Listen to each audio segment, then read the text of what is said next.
आज माझ्या लहान लहान आमच्या मुलींना इंजिनियर व्हायचं आहे, डॉक्टर व्हायचं आहे, त्यांची स्वप्न आहेत.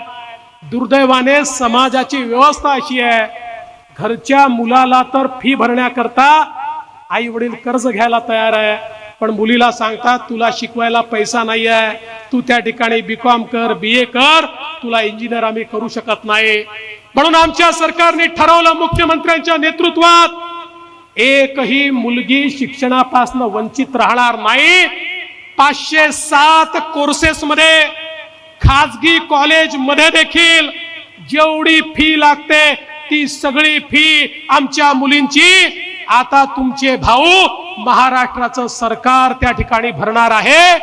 आता मुलींच्या शिक्षणाची चिंता करू नका आणि कृपया मुलींना सांगू नका तुझी फी भरायला पैसे नाही, मुलींना शिकवा, मुली शिकतील तरच खऱ्या अर्थानं आज या ठिकाणी एक मोठं परिवर्तन आपण करू शकू. बहिणींनो, खऱ्या अर्थानं या ठिकाणी मी सांगू इच्छितो, बिजली चमकती है तो आकाश बदल देती है, बिजली चमकती है तो आकाश बदल देती है, आंधी उठती है तो दिन रात बदल देती है, जब गरजती है नारी शक्ति तो इतिहास बदल देती है. अशा प्रकारचा इतिहास बदलण्याची शक्ती आज तुमच्या हातामध्ये आहे. आणि म्हणूनच आज या वेगवेगळ्या योजनांच्या माध्यमातून एक मोठं परिवर्तन आपण करतोय. काल माननीय प्रधानमंत्री महोदयांनी लखपती दीदीचा कार्यक्रम केला. आपल्याला आश्चर्य वाटेल, आमच्यासारख्या आपल्यासारख्या सगळ्या घरगुती महिला होत्या, आज त्यांच्यापैकी कोणी वर्षाला 2 लाख कमवतोय, कोणी 4 लाख कमवतोय, कोणी 8 लाख कमवतो आहे. 1 कोटी महिला लखपती झाल्या आहेत. प्रधानमंत्री महोदय 3 कोटी महिलांना लखपती बनवतायत.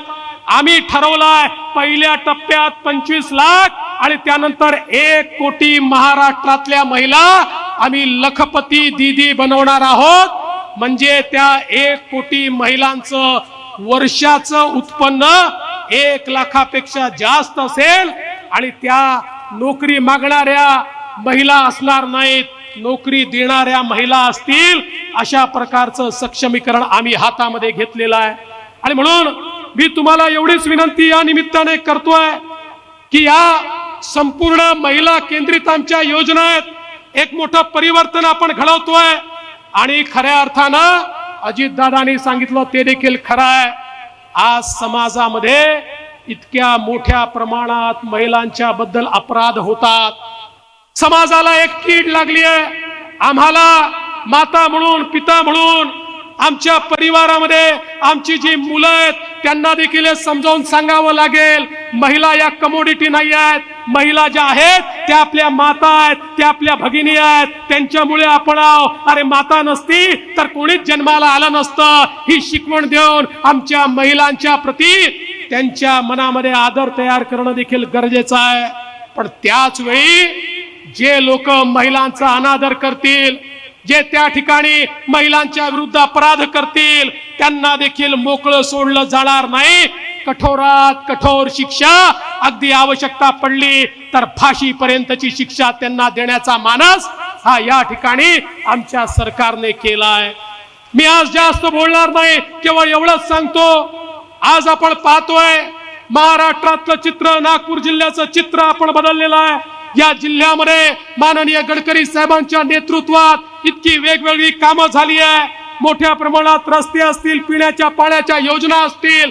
आता आपण नळगंगा, वैनगंगा नदी जोड योजना केलेली आहे, ज्या योजनेमध्ये जवळपास नागपूर जिल्ह्याचे 1.5 लाख हेक्टर जमीन ही सिंचनाखाली येणार आहे. आणि आपल्या नागपूर जिल्ह्यातला दुष्काळी भाग त्या ठिकाणी पूर्णपणे दुष्काळ मुक्त होणार आहे.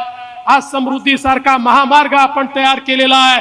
आपल्या नागपूरमध्ये मेयो आणि मेडिकल हॉस्पिटल जे गरीबाचं हॉस्पिटल आहे, 1000 कोटी रुपये आपण त्या 2 हॉस्पिटलला दिले आणि त्याचा कायापालट करून गरीबाचं हॉस्पिटल हे देखील प्रायव्हेट हॉस्पिटल सारखं असलं पाहिजे, अशा प्रकारचं काम त्या ठिकाणी सुरू केलं आहे. आपल्या मानकापूरच्या क्रीडा संकुलाला 600 कोटी रुपये खर्च करून त्या ठिकाणी आपण राज्यस्तरीय क्रीडा संकुल तयार करतो.